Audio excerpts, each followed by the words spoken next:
A couple weeks ago, I got a boot put on my car within 3 minutes of being gone from the parking lot and coming back.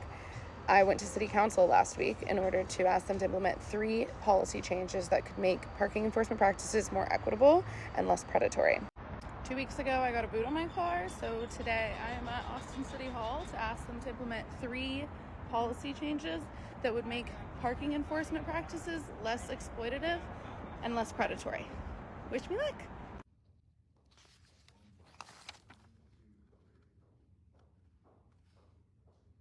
Okay, so I gave my little speech. Good afternoon, Mayor and Council. I am here today because, as Councilmember Zoe knows, my car was recently booted while I was delivering flyers in his district. And I'm sorry to interrupt you, but can you state your name for the record? Sophia Di Loretto Chetti. Great, thank you.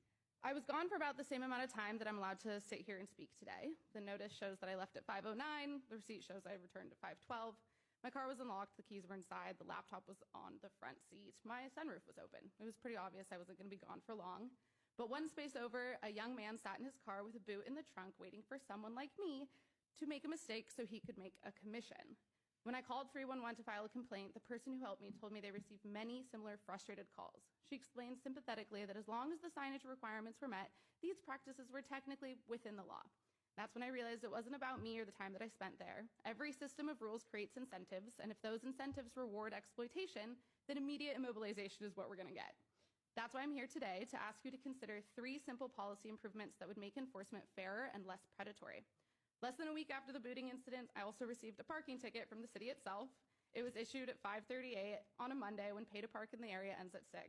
Of course, that was my mistake to think enforcement wouldn't be swept in the final 30 minutes on a Monday night, but 2 small parking areas in the same week cost me $150, more than half the monthly food assistance that my father and I receive. For many people, including me, that is not discretionary spending. It's money that could have gone to local shops and restaurants downtown. As someone working remotely while launching a nonprofit, this means losing the ability to leave home to work from neighborhood coffee shops and participate in the local economy.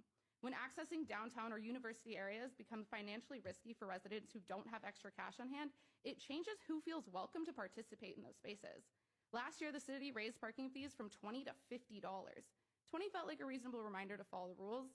$50 begins to feel a lot less like a reminder and more like a signal that certain people simply should not be downtown. Small procedural safeguards protect fairness while simply allowing enforcement to do their job. So here's what I'm proposing.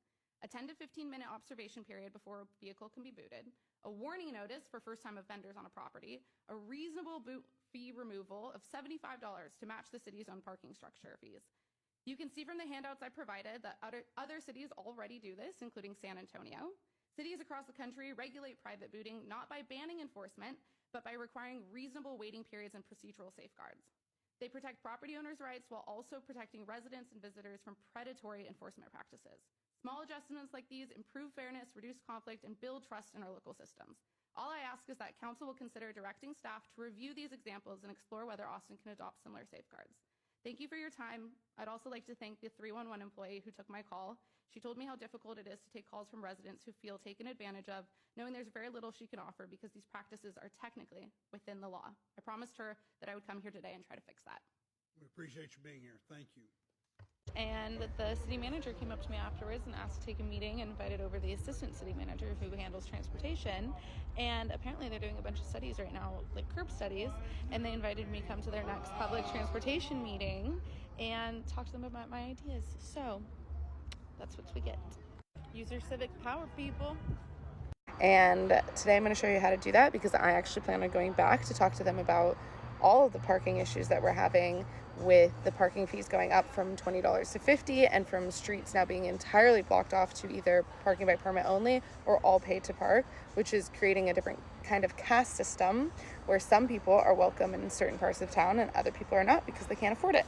Okay, so the process is actually super simple. You just go to austintexas.gov, you go down to city government, city council, scroll down to get information about city council meetings, scroll down to public participation at council meetings, and then general communication starts at noon. You can register to speak in person or remotely. So if you can't leave work for some reason, you can also speak remotely to the council. Register online. The registration period for any given meeting begins 9 a.m. 21 days prior to the meeting It ends at 4 p.m. 14 days prior to the meeting. So the next one that I can sign up for next is April 9th, regular city council meeting. So that's what I'm going to do. I'm going to go in person, and I do not need an interpreter. And then I enter my information and a quick blurb about what I'm going to speak about. So it asks, are you a city resident? What council district you're in? That's super easy to look up if you don't know. And then what the topic is. I'm just writing pay to park. Submit the form, and now I'm registered to speak.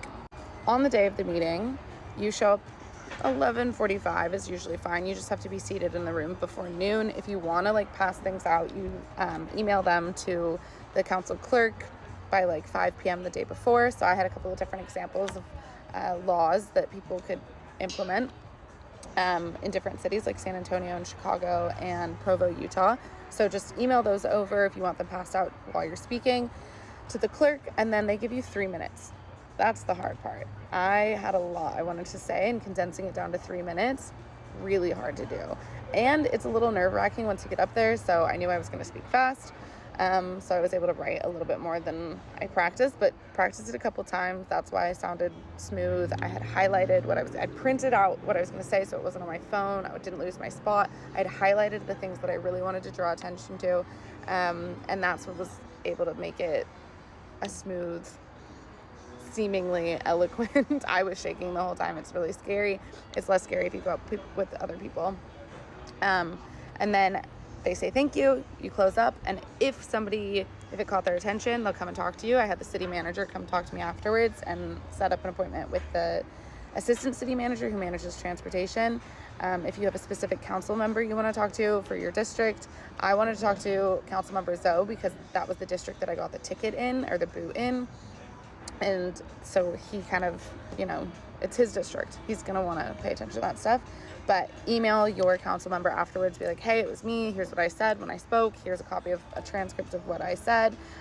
Please let me know if there's anything else you need from me. And I had a specific ask. I wanted council staff to look into these laws and see if it was something that we could implement. So I had a follow-up, right? I could be like, please let me know what staff says about the possibility of implementing this, or something like that.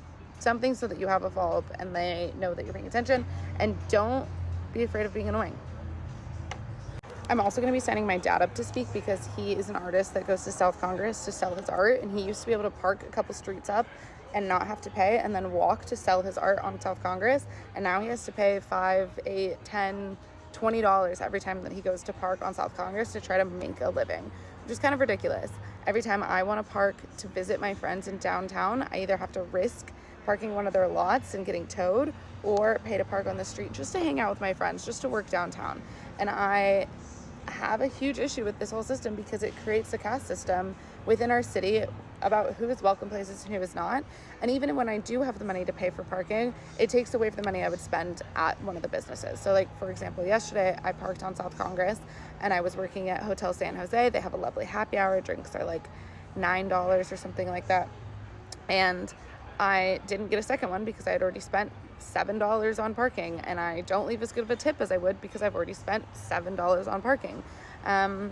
So yeah, if you're interested in talking about this, going to these council meetings with me, sign up, do it. I would love to have you there. If you can't leave work at lunch to be downtown at noon, it only took, again, I was given 3 minutes. So it's like 11:45 to 12:30 is like the most time you're going to spend there. I think I'm going to also start a petition to try and get public comment on this so I can take it with me to my next meeting with them, have it printed out and sent straight to their desks. So watch out.